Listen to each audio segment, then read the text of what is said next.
This is Discover Crypto. Today, we're going to be talking about what will Bitcoin do after the halving. Also, we have Polkadot just got a major upgrade, and a lot of people are saying, what is going on with this chain?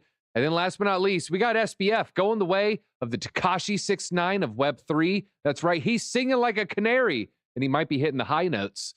Let's go around the blockchain. Ow!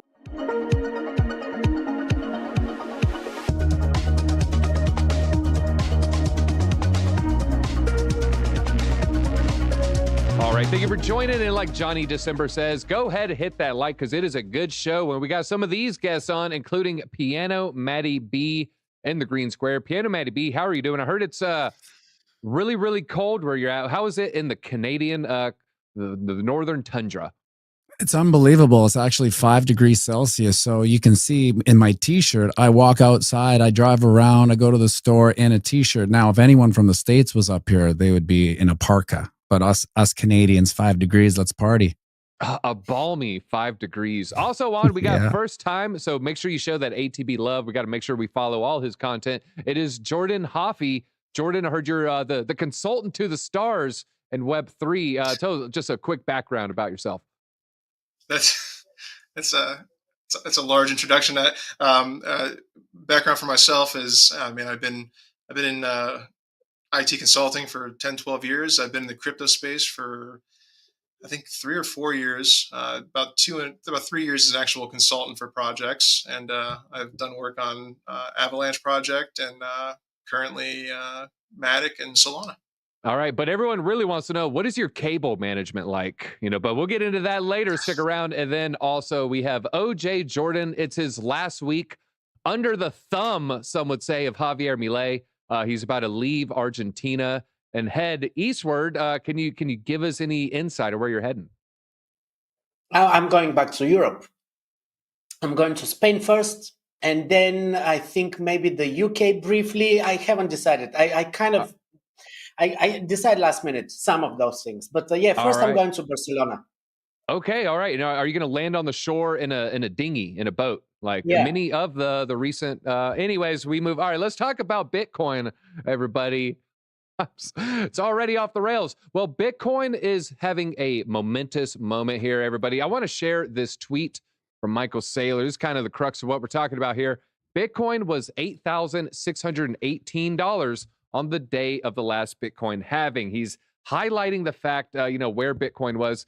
This was on May 11th, 4 years ago when it hit that low. By January 21, this is just 8 months later, Bitcoin had already surged. It had more than tripled, hitting 30K. It hit 60K by April of 2021. But if we look at the numbers, if we look at the November high, so for the March 2020 low to the November 2021 high, we're looking at a 700% surge. Bitcoin did a nice little 8x right there. If we were to copy that rally for a 700% surge, it looks like Bitcoin will reach $489,000. We're looking at a $500,000 Bitcoin. A lot of people saying that's a little bit moonshot. Now, Matty B, you do a lot of TA. I know you like to pull out the extensions, look at some pretty strong trend lines. Well, last time Bitcoin did an 8x. What do you think it will do this time when it comes to, that $15,000 low? Well, before we get all delusionally bullish, I just want to do a quick recap of what they call the goldenest of golden ratios, and that's the 61.8% fib. So if you see on the old ding dong here, the daily, this pump here, we immediately retraced to 61.8. We actually hit it again. So that's the golden pocket, I think they call it too, the goldenest of golden ratios. Now, if we go to the weekly, we can see we actually did it as well. We wicked down here to the 61.8% fib. Now, unfortunately, we have one more chart to visit, and it's the monthly. And if the monthly sees the 61.8% fib, it's right here at 45.2. And now, how depressed would everyone be if we hit 41.2? I would be very happy because I think it's another opportunity to buy whatever you want to buy. But that's where the Fibonacci's like to go. We like to visit the goldenest of golden ratios. That being said, I really subscribe to the all bets are off. This time's different because of the institutional aping in. So, I mean, sky's the limit. I don't really follow the old cycles anymore, because I think we just have so much money coming in here that it may be the first of almost a recycling of sorts.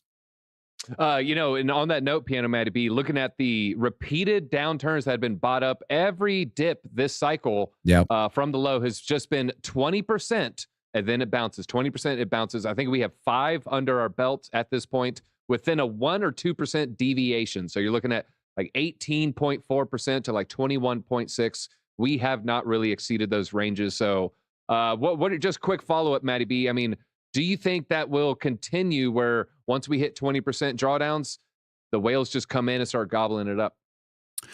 It's hard to say, because, I mean, on that monthly, that drawdown to the 61.8% is 35%. Now, that is what we saw last bull run all day long.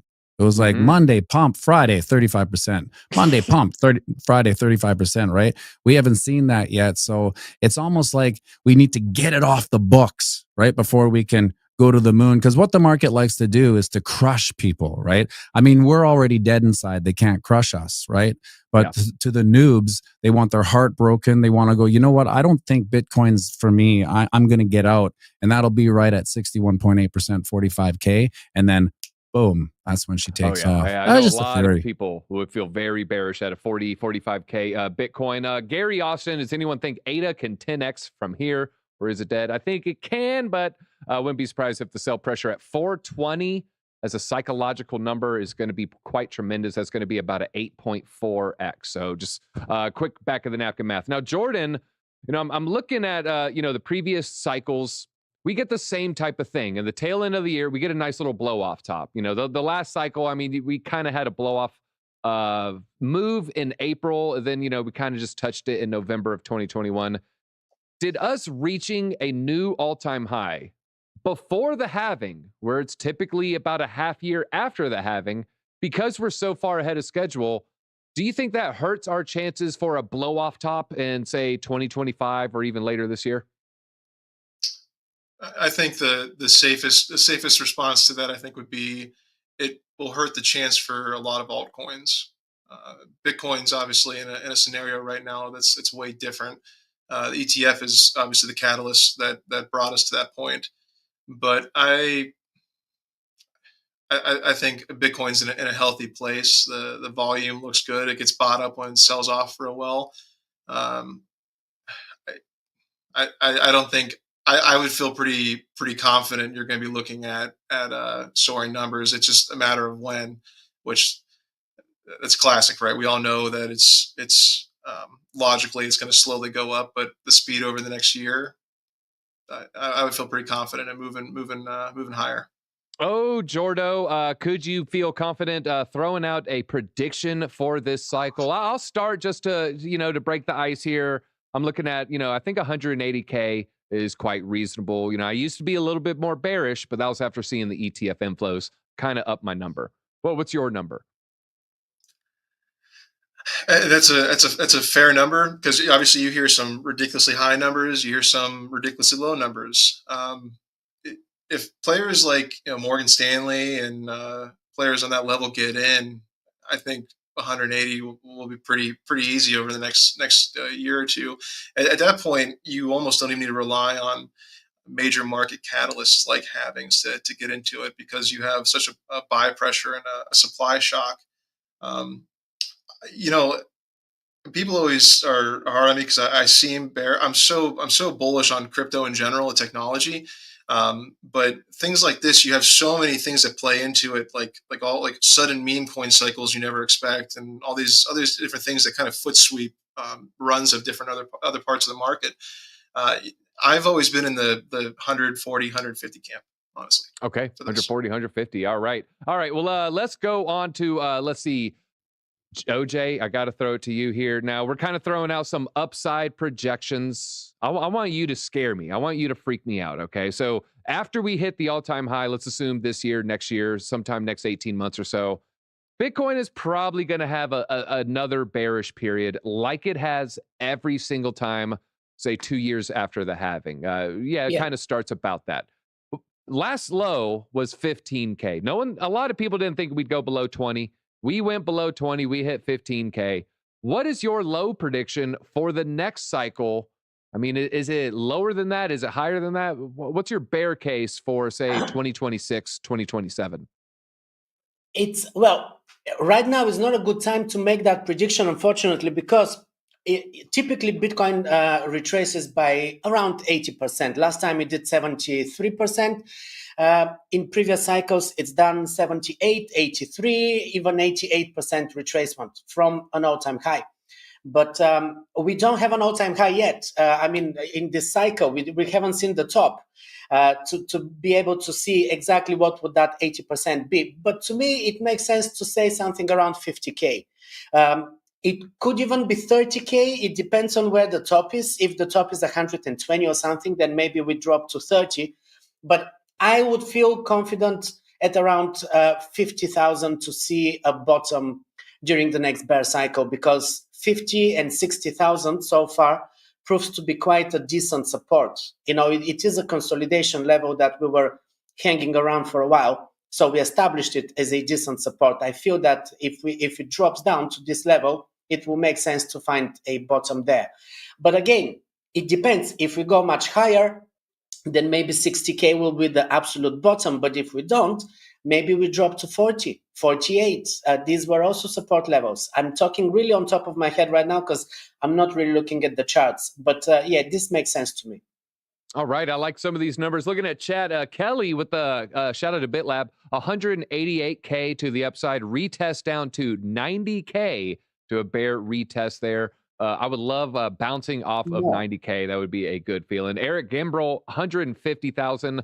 All right, 420. People like that number for some reason. Oh, because it was just April 20th. I get it. It was 3 days ago. All right, let's talk about Polkadot, everybody. First, you know what? I'll pull up the coin. Let's look at some of the price here. It's ranked 15th, if I'm not mistaken. Oh, wow, it's fallen. It has fallen to 16th. Look at that. Bitcoin Cash has knocked it out of the top 15. Who would have thunk it? If we look, very, very high numbers. Polkadot was above $50 at one point. Right now, under 10. If you look at market cap, above $55 billion. For full reference, Solana hit 70 billion last cycle. So, we're talking about some pretty high numbers here. So $55 billion market cap. But when you look current market cap, less than 10. So, looking like some 5x to the upside. But why are we talking about Polkadot? Well, share my screen real quick. We saw a temporary halt in block production after an upgrade. But wait, there's a little bit of an asterisk here. You can see Moonbeam had some issues with its staking smart contract parachain here. But we had there's a developer here for Polkadot. He pointed out, no, wasn't Polkadot's issue. This was a user interface issue. You may see issues with staking UIs in various wallets. This is just a UI issue, not a problem with staking itself. No action needed from the users. We also got some good upgrades. Jam upgrade for the fish fans out there, or any of those jam bands out there. So the DOT unaffected by recent news. We saw the price right there. What are we looking at for the past 24 hours? Down 1.8%. So worse than what Solana would do if it went down, but by no means it's looking like the coin is crashing. Oh, the upgrade supposed to combine Ethereum smart contract features with Polkadot's architecture, their parachain model right there. So Jordan, HOFFEE, I haven't had you on before. I just want to throw out, just a general question here. What are your thoughts on Polkadot as an ecosystem? Polkadot as an ecosystem, I have nothing against it. I think it's has a lot of healthy ideas. Parachains are just another way to handshake and expand your network with other networks. Moonbeam's obviously a perfect example of that, doing this upgrade. I think it has solid tokenomics. It has a solid team. It's a solid project. It's definitely a premier, layer one. If you had to list it, it's in its right spot, and you'll have a lot of layer ones that are kind of playing like just the topple game right now. And I always say there's a lot of tribalism that happens with these networks. But generally, they're going to all handshake, and they'll be the major winners, but there'll be the tiers right below the major winners, and I think that's where Polkadot will be. So if you're somebody who's taking part in the network, owning some dot, benefiting off this network, you're in a great spot. If you're bullish on it publicly, you're in a great spot. There's nothing that's a huge drawback other than growing pains, which are healthy. We saw that with Solana, right? Yeah, and integrating some ETH. I believe it is the OP stack specifically. So known to be some of the stronger development toolkits there. Green Day very bullish on DOT. Flat Smack. We wish I had a cap supply there. I know our producer Hannah. She loves Polkadot. I think she's working on a video right now with Owen. Now I want to ask you, OJ, is incorporating ETH functionality into your existing blockchain, would you consider that a bullish signal because, hey, top smart contract, or would you consider that a bearish signal? Oh, wait, you're relying on help from others. What's your take here? No, not necessarily a bearish signal, but I don't take it as a signal that much because this is really developers' game. This is things that most of the investors don't know about, don't care about, don't understand very much. So these kind of upgrades, however important they are for the network and for the for developers, really, so that they can create better applications and invent, which is important. But it's really important for the developers. I don't think that the investors are bothered about it, and that's why we don't see much of a change in the price. Even with the bad news about Polkadot, it's not really dropping the price that much because, again, this is bad news for users and developers. And don't forget, most of the market is investors, speculators, people who are in it to make money. They're not really that much about the tech. Even though many people would say, oh yeah, I'm all about the tech, I believe in the tech and all of that. Everyone is in crypto to make money first, and then comes the tech. So that's why these kind of upgrades don't really change, don't really move the price so much, because it's not like a major upgrade, like changing the protocol to like Ethereum did from proof of work to proof of stake. This is more major. But the more technical upgrades, they only matter for the developers and the community and the true devotees. But the majority of the market is not those people. Yeah, the majority in it for the money, and the people that scream the loudest, I'm not in it for the money, have commas in their net worth like 100% of the time. All right, Piano Matty B, let's talk a little price action here. I was looking at the all-time $55 billion market cap. Right now, it's under $10. It hit $55 right now. $7. I mean, what are your thoughts on the price action of Polkadot? Can we reclaim some of these all-time highs? Well, I think all altcoins from the past bull market will be driven up by a higher tide. However, when I think of some of the, and I think it's too soon to call them legacy altcoins because it was only a cycle ago. But to me, it brings to mind a bunch of toddlers on big wheels trying to get up a hill, and they're all kind of running their hoofies to the quick. Most of them won't make it, no matter how hard they try. Their little black wheel is going to start spinning, and they'll probably end up going down. But I think the one that will make it is that green machine. And if you don't know what a green machine is, it's because you're not as old as I am. But a green machine overtook all big wheels, and I think that green machine for this cycle is Solana.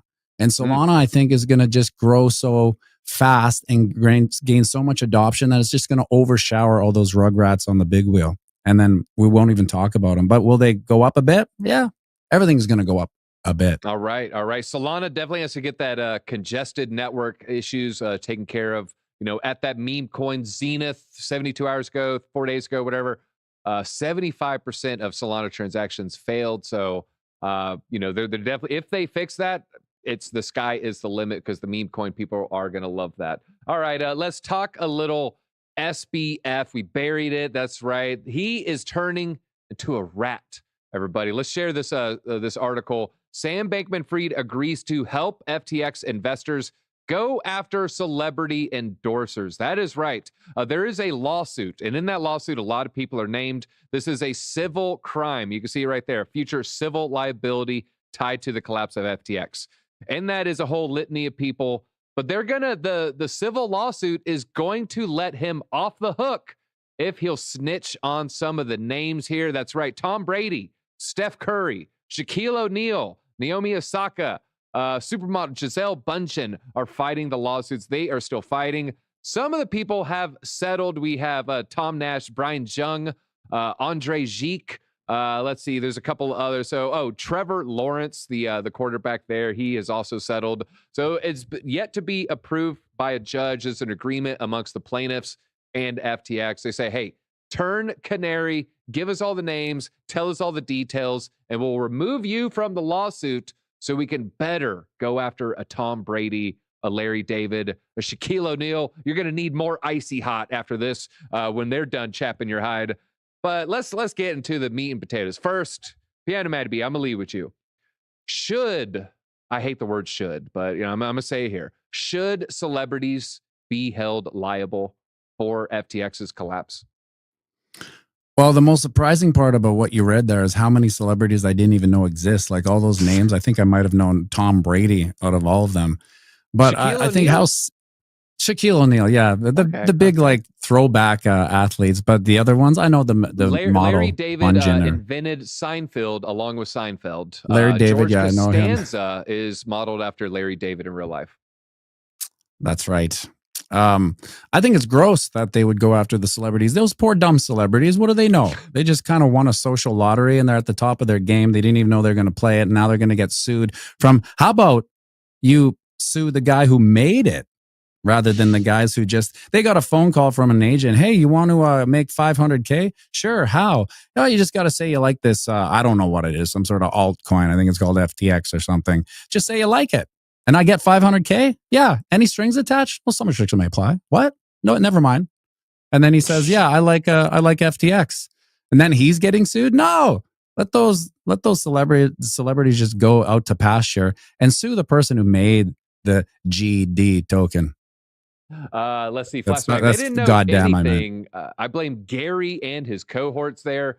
Poor dummies. A lot of people. +1. He had one job. All right. Now, Jordan HOFFEE, I want to ask you, just generally speaking, I don't know if you feel like the Charles Barkley, angle here, but what role does an endorser of a product have? I mean, is there any role? I mean, should there be any responsibility? I think there's some responsibility. I kind of share Matty's opinion that it's hard to go after them completely because they're not really the one pulling the triggers behind it. I think a lot of this also falls on our process of clarity and regulation, the risks that come along with everything early on in these markets. So you could say the market was ahead of actual regulation in this process, but no one will obviously take accountability for that at that level. They'll keep everything going this way so that people will be made examples of. I think that pretty much sums up that angle. I do want to share in the sentiment of Matty on knowing what the green machine is and not knowing who the majority of those celebrities were. So, all right. All those dang sports ball players there. All right, now I want to end it with you, OJ. Here, let's wheel it back to the far extreme of this example. So on one side, you got Tom Brady. Saying, hey, throw a spiral like me with Bitcoin. I don't know what he's saying in that commercial, something like that. And then we got, people in the middle, some of these smaller, who even knows who these celebrities are. But what about the other extreme? What about actors just reading a line? They're given a sheet of paper. They're just a face in the commercial. And they're like, yeah, secure your funds with FTX. Should we hold where do you draw the line? I mean, should the line readers be held liable here? No, I mean, I draw the line at what exactly is their contribution? I mean, what is the type of promotion they did? Because you have, for instance, if you remember back in 2017, we had John McAfee tweeting every week or every day. Was it an altcoin of the day, or was it an altcoin of the week, whatever it was? And he was actively telling you, buy this coin, right? And these coins were pumping hard, and everyone who was getting early was making a ton of money with this. And this was really market manipulation. So, and of course, they went after him later for that. This I understand. But they didn't even go after Elon for pumping Dogecoin, which was again market manipulation, because Elon is one of the most famous people on the planet, and of course when he tweets something, and we saw what Dogecoin did in the previous bull market. I mean, it was a coin that was almost dead, and then it made these huge pumps and stuff like that, and people did lose money during these pumps as well, because they were getting, at the end, like really high and stuff like that. Nobody really went after him for that.